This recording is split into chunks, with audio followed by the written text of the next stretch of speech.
Hello, and welcome to The Content Bite, a podcast for freelancers who use their words to make money. I'm Rachel Smith, a freelance journalist, copywriter, and content producer. I'm also the founder of Rachel's List, a jobs board and community for Australian writers and other creatives. And I'm Lynne Testoni. I'm a journalist and content writer as well. Rachel and I are your weekly co-hosts, and every week we bring you all kinds of tips, tricks, and some fabulous guests to help you make the most of your freelance business. On The Content Bite, we love an automation. Oh, we so do. We so do. Anything that saves us time is awesome, which is why I loved Rounded.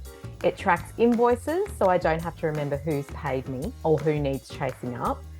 And I was wasting so much time on admin, literally hours every week. And now it takes me about 2 minutes to send an invoice. I also really love the gamification of Rounded. You can look on the interface and look at all the little pie charts. You set your targets. Set your targets. It's amazing. So, that is good. Yeah, big thumbs And if you're up. a gold member of Rachel's List, you're also in luck because you can save 20% on any annual Rounded plan. And see the show notes for details.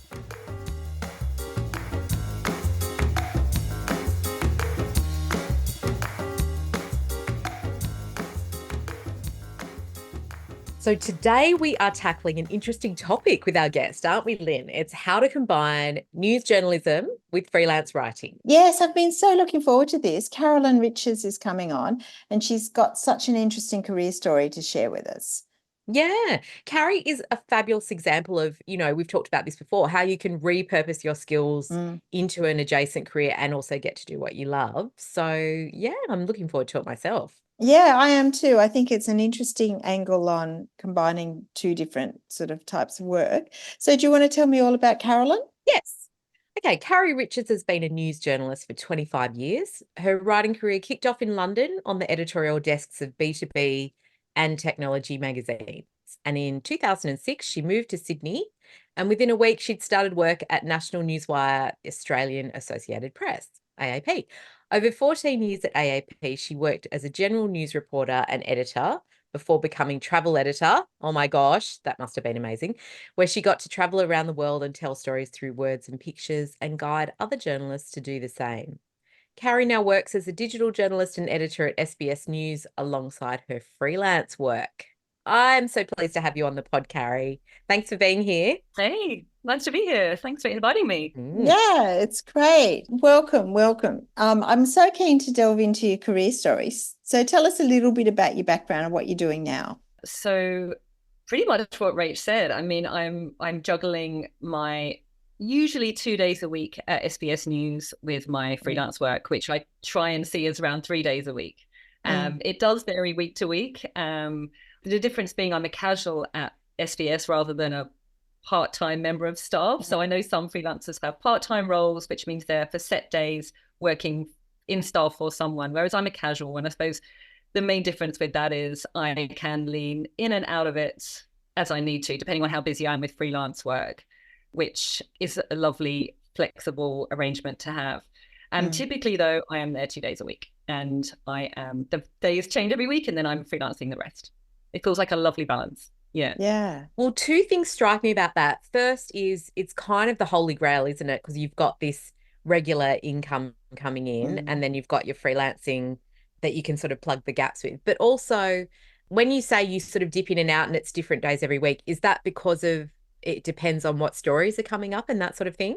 It's more just to do with the rosters there. They're typically done a month ahead, and it depends. I mean, as a casual in a newsroom, you're typically there to fill the holes. So they will have their full-time members of staff, and then they have a bank of casuals which they need to fill the gaps when full-time members are on holiday, when they're away. But typically, there's always casual shifts available every week. It's not, I think most newsrooms rely on that casual bank to plug the holes and flesh out the roster. So it's sort of an ongoing casual arrangement. And do you like that? Do you ever think I would like to just do this full time and not have to worry about hustling for freelance work? Or do you ever think the other way, like, I wish I could just freelance full time? Oh, no, I never think anymore. I'd love to be in a newsroom full time. I actually, it's really tiring. I was thinking I was working on Sunday on a 10-hour reporting shift just after the stabbings in Bondi, and it's a full-on day. I mean, it's a full-on shift, and you get to the end of it, and sometimes that was a particularly full-on shift, but I get to the end of it and I feel like, oh, thank goodness I'm freelancing tomorrow and off the roster and just at home doing my own things. I think it can be quite a relentless pace to work on hard news or breaking news, at least. But no, I feel like it's a lovely balance. I never think anymore would I like to work in a newsroom full time like I used to, partly because I have young kids. I like the flexibility. I've grown up a bit. I don't have the energy I used to be able to do that 5 days a week either. So it's a perfect balance. And would I want to go freelance full time? Maybe. I'd more likely do that than I would to go into a newsroom full time, I think now. But I think having been in news for so long, I think most news journalists would say that they love it. I mean, it's sort of, you're used to being in a newsroom. It's lovely to be in a newsroom surrounded by the stories of what's happening that day and talk about how you're going to cover them. It's just something I've done for so long and I really enjoy it. So it would be hard to give that up. Yeah. So with the freelance work you mostly do, is it similar to news or totally different? Well, I suppose it's similar in a sense. I'm writing stories, but it's not news. Well, I mean, so basically I write a mixture of news features, blog posts, articles, content for various people. So my clients would be a mixture of media outlets, magazines, newspapers, but increasingly content agencies and corporates. So yeah, a real mixture. I'd say I have some lovely agencies I work for, and that takes up quite a bit of my time. Yeah, that it's a real mixture of those. So I mean, it's not breaking news or hard news, but it's much more featurey and but yeah, it's certainly writing stories. It feels very similar, but it's just a different pace. Yeah. I suppose we're recording this in the week after the Bondi stabbing. So being on a shift like that, are you finding, the pressure is really on you, or are they bringing in more journos to cover that? How does it work when a big story breaks like that? Yeah, they'll often try and find more people to roster on at short notice when they know that there's something big that's happened. I mean, with the Bondi stabbing, it happened on a Saturday afternoon. So we were short. These things always happen on a weekend when people are short staffed, which is what always happens. So the Sunday, we tried to get more people on. It's not always easy, though, to suddenly roster people on last minute on a weekend. So we were quite skeletal staffed. So it was a very busy day. But I think that's we had good teamwork rolling. We had 2 editors, and I was the reporter on, and we had sort of social media staff. So we it all came together. Yeah, but it was a big day. How many stories would you work on during that day when it's like a breaking story like that? Well, that day we had, and it would have been very different if it had been during the week. We would have had more people working on different story strands and breakouts of the same story. But because it was a Sunday, we had 2 sort of wraps that were rolling and being updated throughout the day. And then we're looking at breakout angles and things you could cover on the side. But there's a limit to how much you can do in a day when you've got sort of limited staff. But yeah, I think I worked on 3 stories that day. Yeah, which were all related to the incident. Oh, okay. Wow.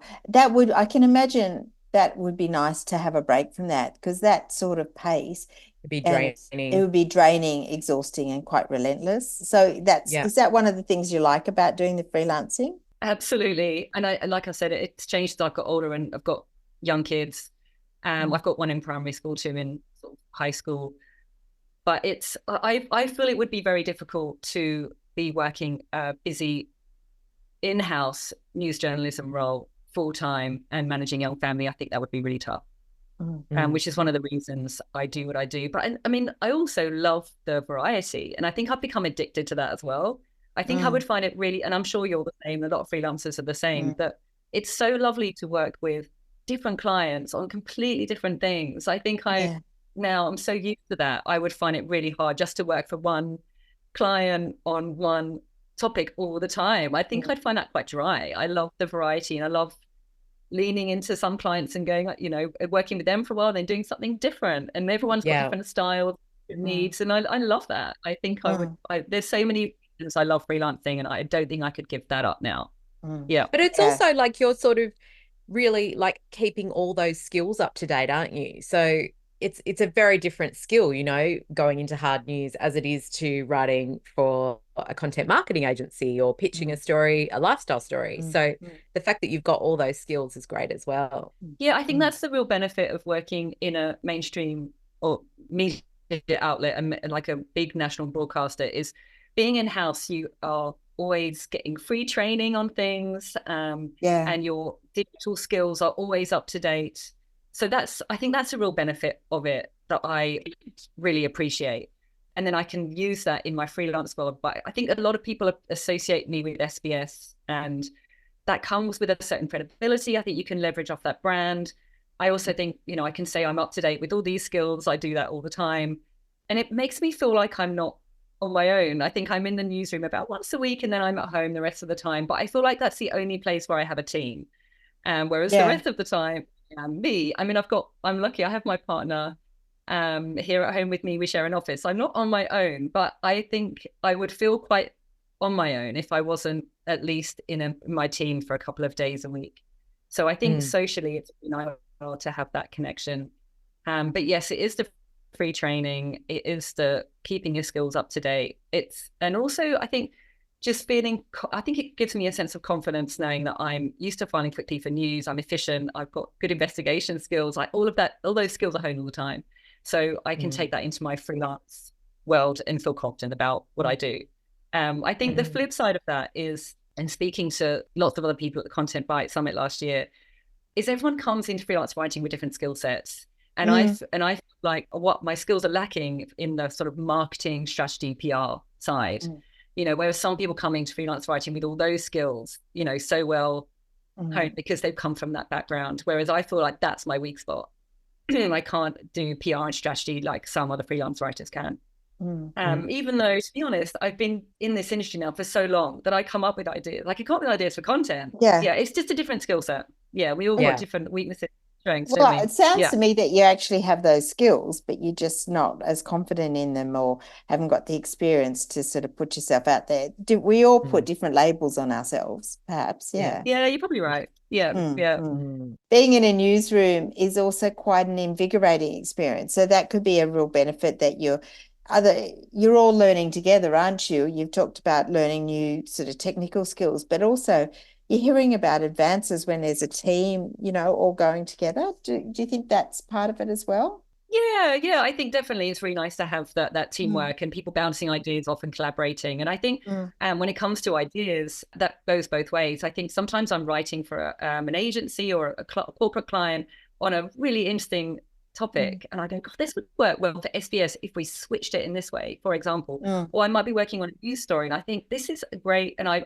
interview someone who's really engaging and inspiring. I think, well, I could interview them about on a slightly different angle, and that would be great for this client. So I suppose that's no different to freelancers that are working with lots of different clients all the time. You get lots of ideas that you think they be adapted. Yeah. Do you find like being in the newsroom, you can pick up freelance work, like, they might say to you, oh, look, this isn't something that we'd cover, but do you want to cover it on a freelance basis for us? Does that happen? Or is it very segmented? You're there to do news and that's the end of it, sort of thing? No, I don't really get any freelance opportunities through them, but that's okay. I think they see me as very much in-house staff, even though I'm actually only a casual. But I mean, the good thing about being there is I do get to jump around and fill holes everywhere. So I mean, when I'm there, I jump into lots of different roles. I'm either a reporter for the day, or I'm a site ed for the day, or I can be a sub-editor for the day. I'm about to jump into a features editor role because we've got that role that's vacant for a little while. I also work on the TV show Insight as their digital producer. And then they've all got permanent staff in all those roles, but there's always gaps that need filled all the time. So you get to move around and do a lot of different things. Yeah. It's kind of fun. Yeah. That's exciting. But I think you touched a little bit earlier on, if I'm interviewing someone, then I think that might be a good source for a freelance story, or if, and I wonder, how do you manage those potential conflicts of interest? Like if you are doing something for SBS, but you really want to take that in a different angle and do it for a freelance, would you disclose that? How would you manage that with your editors there? Yeah, it's a really good question. And I think like a lot of people that work for different people, you just have to manage it all the time. I've certainly had lots of times where I have been writing a story for a news outlet, and I've had to disclose that I've done copywriting for them or content writing for them. I write for realestate.com.au at times. And I think like you, Lynne, have done real estate copywriting. And I've had to give that up now because I need to be independent when I report on real estate and market. So I've had to give up that copywriting. Actually, a shame. I used to really like it. So I've had to give that up. And sometimes if it's to do with companies that I have done content for or worked with, and I'm put on a news story where I need to be reporting on that company, I just have to say I can't do it because I just feel like that's a conflict of interest, because you never know, like down the track, if someone says, well, she wrote for them and then she was then reporting on them, there could be conflict of interest there. And I've had to talk to editors before about the fact I'd rather not do this story. I think it could be a potential conflict there. I think we just have to navigate it all the time. Yeah. But I think just transparency and declaring and being open is just the only way to be, and just saying, this is what I think. As an editor, do you feel comfortable about that? Often they'll be like, yeah, that's fine. Or we might write a little note at the bottom of the story, declaring something. But it's very complicated today, isn't it? Because I think so many freelance writers are writing content for corporates and then writing independent articles for media outlets. I think we all navigate it all the time. Yeah, I don't think content and marketing it's never been more enmeshed, have it? So no. Oh, there used to be that great divide, wasn't there? And then you were a sellout if you tried to dip your toe into content marketing. But now everybody does it to make a living and pay their mortgage. So yeah, that's right. I mean, it's such a crossover now. I think all freelance writers are doing content work for corporates alongside independent writing. It's just this reality. I think we just have to navigate it all the time and make sure we're as independent as we can be, and being open and transparent. Yeah, absolutely. It's interesting when you're talking about news journalism, because I think some of our listeners might be really interested in going into that side of the career. How do you start? How can you dip your toes into it? Do you work as a casual like you, or what do you do? Well, I think the traditional route into news journalism for most news journals is to either go in through magazines that might be trade magazines or something like that, and then they might move across into more mainstream news organizations, or they might work for, say, the ABC in regional areas. That's a really common move, isn't it? You work for a regional paper, or you work for the ABC around the country, and then you end up working in Sydney or Melbourne. But I mean, if you're a freelance writer and you want to sort of dip your toes in it, which is basically a different thing, then I think newsrooms are always on the lookout for good casual staff. I don't think they're a dime a dozen. I think they're always on the lookout for, and you don't necessarily need to have news experience to work in a newsroom. I think there's so many skills, such as editing and producing stories, where you're not being a breaking news reporter. You're editing stories, producing and building stories in content management systems. You might be great at video editing and cutting videos for social. There's so many skills required in a newsroom that are not breaking news. Yeah. I would say, just get in touch with the HR department or an editor there and just flick across your resume and introduce yourself. I mean, I think there's always the need for casual staff. Often there's people are leaving and there's opportunities that come up. But also, I think pitching stories to those organizations as well is a way to get your name known. Yeah, I mean, pitching stories to features editors at some of the major news outlets is always a great way to get your name across the desk. That's great advice. What kind of day rates are people looking at to go and do like a casual shift these days? Well, I mean, most news outlets are on a grading system, so it really depends what grade you're on. I wouldn't say that they pay really well. Yeah. I mean, for me, I certainly earn more as a freelancer on my freelance days than I would working in-house in a newsroom. But obviously that is dependent on so many factors. But what would you get? I reckon as going in as a casual editor for a day, or a sub or a reporter, you might earn somewhere between around 400, 500 a day, I would say, as a rough guide. Which makes sense. It's similar to what I've been paid. Yeah. Yeah. I don't think you go into news journalism to make a fortune. I think you go into it with passion, because you love being involved in the daily news round. But I think that's another reason for me that I like to balance it with my freelance world, because I feel like I don't have a ceiling, like, there's no limit to how much I can earn each month.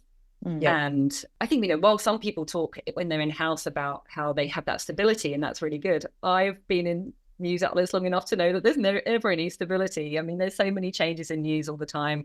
We've all been through rounds of things in news outlets. So having lots of different clients makes me feel more stable than I ever have. that I can, if I lose one client, I can move to another. And I think a lot of freelancers feel that way. Actually, having lots of clients rather than relying on just one gives you much more of a sense of stability. I definitely feel that. And I feel like SBS for me is a lovely security blanket where I can, if my freelance world goes a little bit quiet, I can lean into them and say, I'm a little bit more free now. If you have some extra shifts going, that would be amazing. On the flip side, if I've got some big work for a client, like I'm working on some annual reports for them, I sometimes do annual reports or CSR reports or a bank of articles at once, and I need to lean into that. I can kind of, with a bit of notice, lean out of SBS and say, I can't do a shift that week, or I can do one, or I can lean in and out depending on how busy my world is looking. And that for me is gold. I can really manage that time. And that's great. That really is. Amazing. Well, we just had Teresa Miller on talking about media training, and I know that you're keen to move into that as a new income stream. Is that right? Yeah, I dip my toes in it a little bit. It's really fun, and I know a few news journalists do this on the side. I've done it for a couple of clients. It's so fun. I mean, basically, I turn up as your token reporter. It's all role play. So the person managing the training session will be going into, companies and training people on how to get their message across to the media, typically in an interview or press conference situation. It's not about writing press releases. It's about, dealing with them in phone interviews or in a press conference, or what to do in a crisis. When you've got to fund the media in a crisis, which is quite daunting for a lot of people, how to stay calm and not get yourself into a whole heap of trouble. So, and then the journo kind of turns up at some point in the training and puts them through role plays, practices doing interviews with them, getting them stand up and doing, acting like they're in a press conference, and I'll ask them some questions. So it's really putting them through the ringer essentially in training. So when they go out there on a crisis day and have to front the media, or they're having to promote something and they know there's going to be some, tricky questions around it, they teaching them how to stay calm and just respond in the right way. Staying on message and not ever kind of having a weak moment and chucking something negative or laughing at the wrong moment, or just staying on point and getting their positive message across, because it takes practice. It's quite it can be quite daunting, and it's a skill that you need to work on. So it's fun. It's basically you turn up a day or half, typically a half day, and you put them through some role play practice. But it's a nice side job to do, actually, and it's nice to be paid not to write anything. That seems, it feels quite and then typically at the end of the role play, you would say, the person that would be running the session would say, okay, based on that interview, what sort of story would you go away and write? And you would say, well, you stumbled there and gave me this quote, that would be my lead. So you can really show them how they present in a press conference or an interview could then be twisted and turned into a story that perhaps they do or don't want to use. So I love media training. It's fun. I'd be very happy to do more of it. Interesting. So tell me about your sort of freelance and corporate business. How do clients come to you, or are you out there pitching? How does that work? I'm not really out there pitching that much. I tend to have about 2 or 3 clients that I hear from every week, that are sort of anchor clients, I suppose. And then I have maybe 2 or 3 others that I hear from once a month, and I do work, content for them once a month. And then I have another maybe, 3, 4 or 5 who I hear from a bit more sporadically, but it all seems to work, right? Like you always seem to kind of fill the holes in when you need to. And there always seems to be a steady amount of work coming in. So I always seem to have enough for at least 3 days a week, 4 days, which is great. I think if I was going to drop my casual news work, then I would probably then have to ramp up the marketing, because that would be needing to fill 5 days of freelance. So I don't have to ramp up or, create as much work, which takes the pressure off a little bit. But I don't go out pitching so much, but certainly if I do have a bit of a quiet patch, like most freelancers, I will get in touch with clients and say, I'm a bit free if you have anything you want me to do at the moment. I seem to be always craving a bit of free time rather than new clients. That's a hard relate on that one. Yes. Craving free time. There always seems to be enough coming in, which is amazing. Yeah. But I mean, we do live in a world which is changing very quickly. Yeah. So it's funny, I know the freelance writers talk about AI constantly, but that's one difference of a newsroom. I feel like news journals don't feel in the least threatened by it, which is really interesting. Yeah. That's quite refreshing, actually, to be in an environment where they generally don't feel threatened by it. Because I suppose whilst AI might be writing news stories one day, it feels a bit further in the future. Yeah. It's kind of interesting, like you just touched on, you're really busy, and I know Lynn and I are as well. But I'm also conscious, like, especially at Rachel's List, there's this wide spectrum of people who, people at the other end who are just not busy at all and are struggling to find clients. And I'm wondering if, that's because they're starting out in freelancing and they haven't had those runs on the board. So maybe it's harder to pick up clients than it was the longer that you're doing it. For sure. It's certainly a very lucky, privileged position to be in, to be a very busy freelancer. And I always realize that. Yeah. And don't take that for granted, because even when you're a busy freelancer, you never feel like, okay, I've got this, I'm sorted. I think you always feel like it could turn at any moment. Yes. Yeah, for sure. I feel like that too. Yeah. I don't think you ever feel like, I'm settled now, like this is fine. I think we live in a very quick changing world where it could be very different in 6 months' time. And I think the only way to mitigate that risk is to diversify and have as many clients as possible, I suppose, and have a few different niches, and just try and, for people that are really struggling to find work, I think of course, experience helps when you've been working with a client for a long time. And I think it is just a question of, jumping on LinkedIn and making contacts and putting the work on LinkedIn, getting a bit of traction and reaching out to people. Some of the content agency work that I've got, I think I did go through a quiet patch maybe 6 months, a year ago. And I did sit down one Monday morning and just Google a few content agencies and just sent out, an email, a letter of introduction and my resume, and just tell them a bit about me and what I've done. And I did get some work out of that. I did get sort of 2 or 3 agencies that came back to me and actually, we do need a writer that can write on these topics. So I think certainly not afraid to you've got to have a bit of confidence, haven't you, to put yourself out there and try and maybe you have that confidence when you've been working for a while. So that it's partly that as well.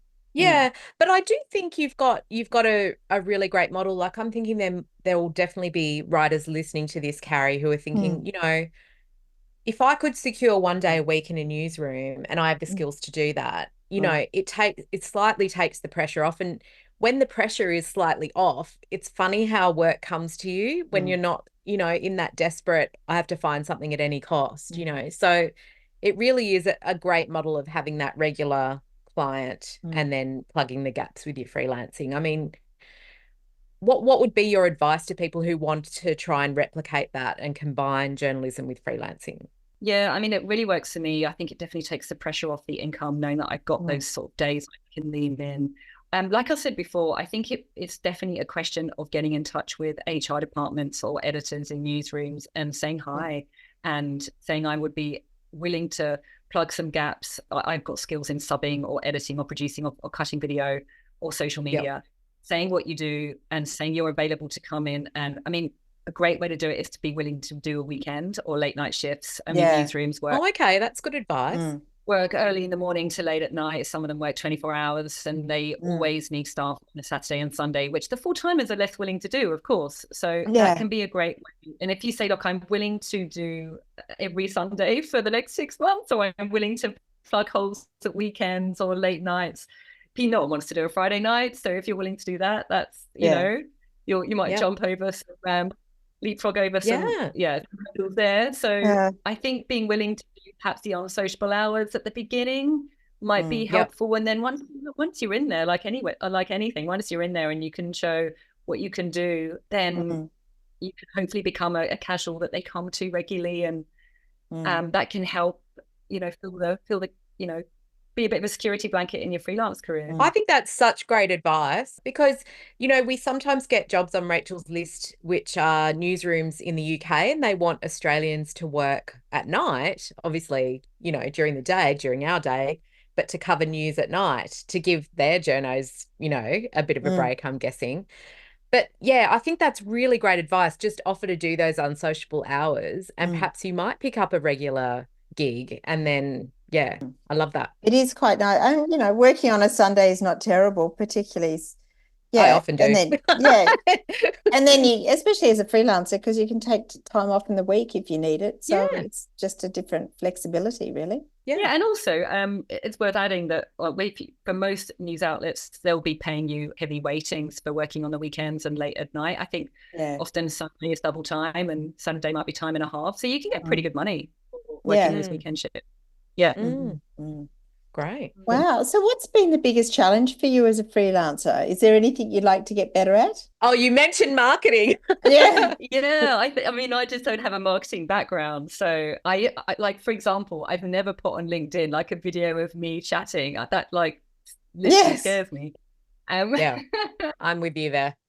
I'm English as well. I'm a little bit reserved, but I'm friendly and I'm outgoing, but it's not natural for me to do that. So I think my marketing is very soft, like I kind of post every now and again and I try and be active and in the conversation, but I'm not a hard marketer at all because I haven't really needed to. But I think if I suddenly lost all my work overnight, I would have to get really good at that quickly.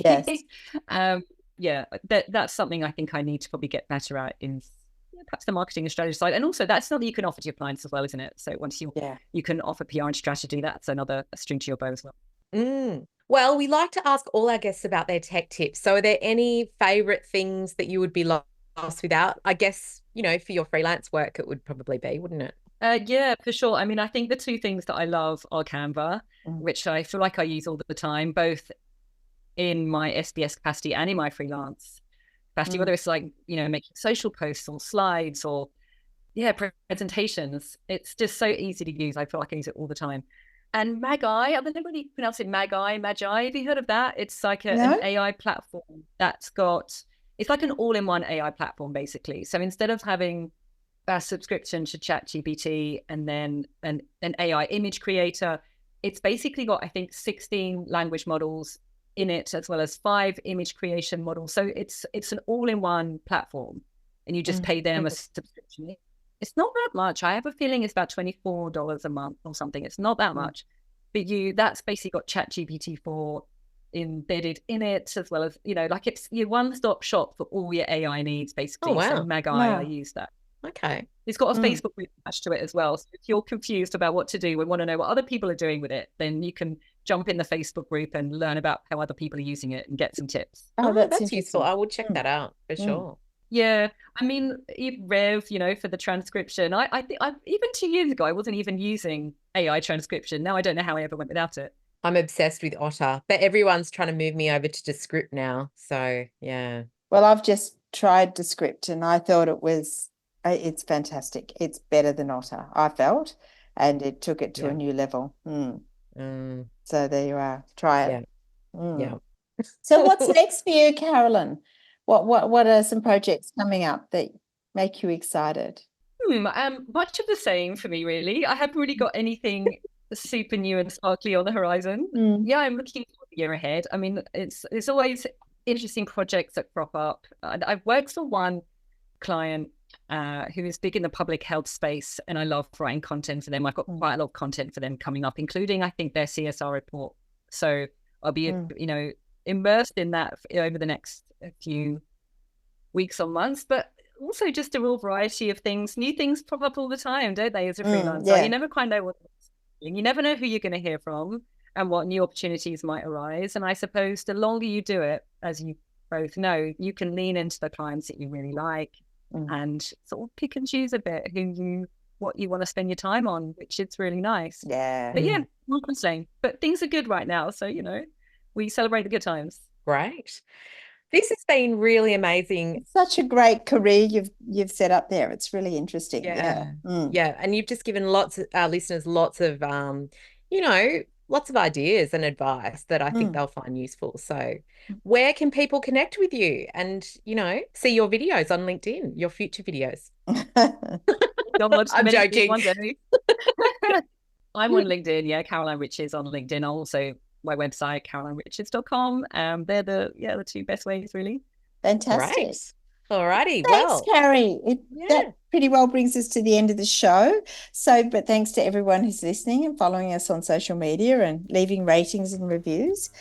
And we'll be back in your earbuds next week. Thank you. We will. See you later. Bye. Bye.